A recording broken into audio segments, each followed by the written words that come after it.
Perennials are just in bloom at my house. They look gorgeous. I've got rudbeckia that are in full color. My backyard has so many pretty flowers right now. And fall is when you get some great colors out of some fall blooming perennials as well too. So like these asters right here, loaded with blossoms, cute pinkish purple flowers. There's some deep purple and blue flowers, and the chrysanthemums are all kind of fall colors. So the perennials are just looking great right now, and it's a fun time to enjoy those flowers when things are starting to cool down. But what do you do when the flowers are all done?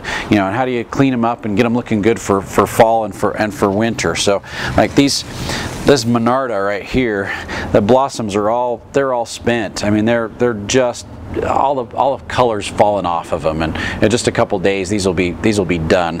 And so after they're done blooming, you don't want them looking straggly and falling all over the place. We want to trim them up. And so basically, after they're done blooming, you just want to go in, and usually I'll go down about 5 or 6 inches and trim all those blossoms off. So we can just take those and trim them back and get them looking a little bit better. A lot of times those blossoms are heavy, and so the weight will pull those branches down, and it'll break some of them off. So it's a good idea to just get in there and just trim them back and make them look a lot better, and not quite so leggy and tall and flopping all over the place. And then the plants will actually generate some more strength through the late summer and into the early fall. And let's let the leaves grow, because they're pretty much done blooming for right now. But we'll pretty much just let the leaves grow, and the perennial will gather a little bit more strength for winter time. Really good time to fertilize them after they're done blooming. You know, slow release fertilizer, something like, you know, Start and Grow, because that lasts about 3 to 4 months. Very gradual feed for the perennials. But just let them continue to grow like that.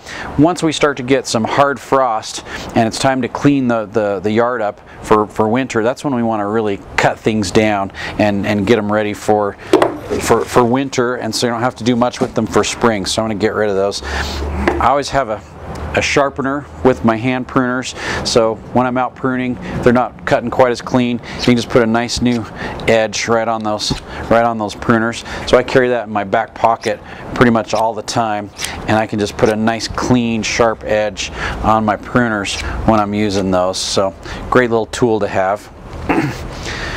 Hard frost has come. Perennials are really done for this year. If you don't want to have to clean them up in the mud and the mess and the muck next spring, really recommend you clean them up in the fall. It's a much better time to trim those perennials down. Then you don't have a mess to clean in the springtime. It's already done. They just start coming up all brand new from the root system. Everything that's up, everything that's showing, even on this daylily right here, everything that's showing is going to die back through the winter time. And so we're going to want to trim all of our perennials right down to the ground to clean them up and get them ready for next year. So daylilies like this, I would just go through and just trim those right down to the ground.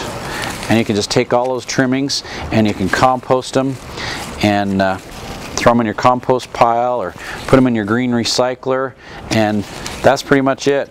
So for fall, that's what my daylilies look like. You know, we've trimmed them right down till there's just nothing left, and all the cuttings goes in my green waste or in my composter. And I would do the same thing with all my perennials, whether it's my bee balms or my asters. You're just going to take those and you're going to cut them right down to the ground, and you can use a hand pruner or you can use a weed whacker. Sometimes if it's a lower growing one, I'll just take the lawnmower just right over the top of them and just trim those right down to the ground, so that there's not much foliage or growth left on there. We're just going to cut them right down, and if you would like to, you can mulch them with a little bit of mulch, a little bit of soil prep, or some shredded leaves. But most of the time the perennials are hardy enough that they'll just come through the winter without any problem, and we want them down nice and trim and close to the ground, so that when winter comes, the snow will go over the top of them, and they'll winter over just fine, just underneath the snow. And in the spring you'll get all new growth that comes back, and you'll have great big beautiful perennials that will increase in size. If we do that little bit of fertilizing in the fall, it'll feed them throughout the winter time, get them ready for next year. And in the spring, you don't have to clean them up and get them ready, because I already did it last fall when it was much easier to do. And you use that extra leaf material to throw in your composter, put somewhere else next year. So take my recommendation and get those perennials deadheaded when it's time, and when we're ready to get things ready for winter, cut them right down to the ground, give them a little bit of fertilizer for the winter time, and away you go. You'll be ready for beautiful perennials next year.